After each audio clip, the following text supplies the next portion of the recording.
Hi,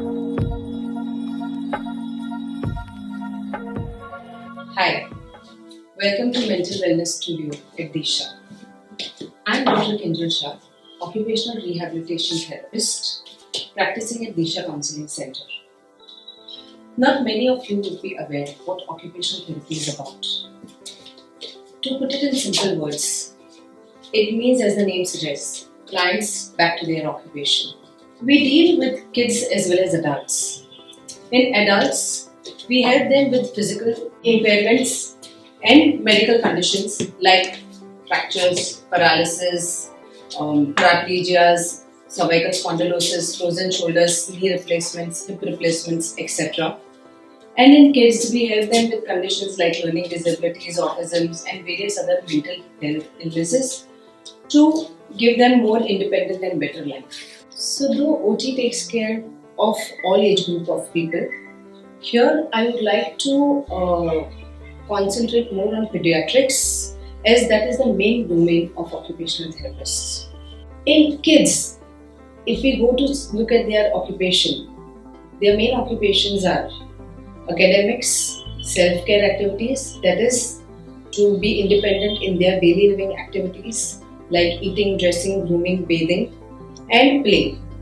If any of these areas of children are affected or they have issues in these areas, then he or she may need OT intervention.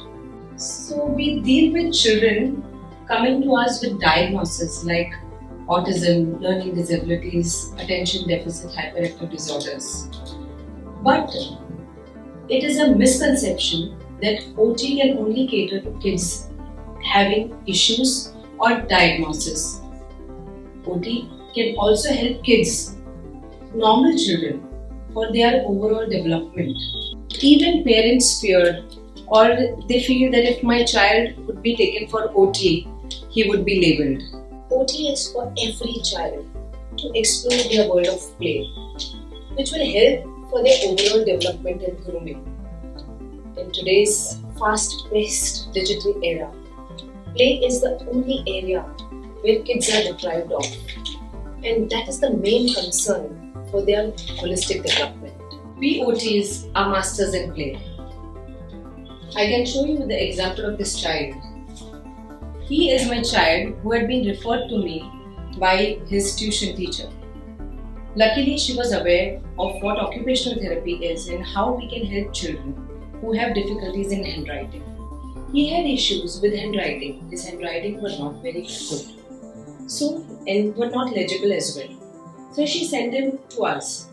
I evaluated him, and what I saw is that this child had concerns with his shoulder muscles, his posture was not very good, his core muscles were weak, and of course his attention span was also less. So, one play which in a contemporary way could be played, we make our kids play in 10 different ways. And we incorporate different components into it so that a lot of things are being taken care of by a child playing the same game in different ways. For example, pick up one grape. This activity is for fine motor skills, but along with holding that so that his grasp improves, I made him walk on this holster, which is an unstable surface, so he has to balance himself. Go down again, pick up, it's okay beta. Pick it up and hold it tight and come up again.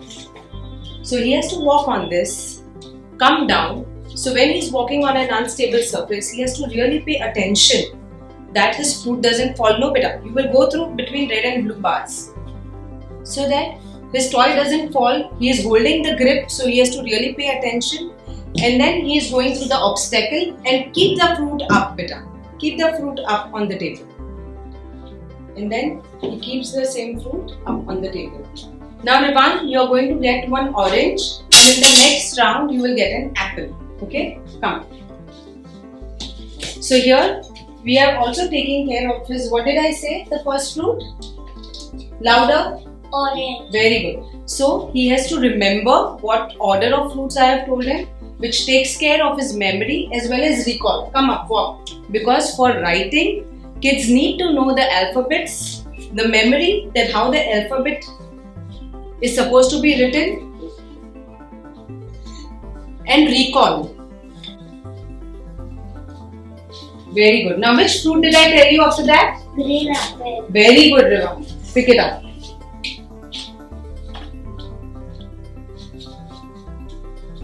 So this same activity can be played in many different ways to bring in more and more new synaptic connections for the child.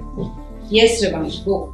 Some checklist points for which you can get your child to us are: if your child is inattentive, has low attention span, has low motor tone, fine motor skills are weak, gross motor skills are weak, or if the child simply just doesn't want to write even after being intelligent, handwriting concerns, or if the child is too much into pushing other children, excessive hitting, or simply just doesn't want to brush his teeth, or doesn't want to wear certain textures of clothes, or the child is too, if you take them to a park and they're too much into swinging, much more than what a normal child would want to do, or doesn't listen to you and you have to keep calling him again and again.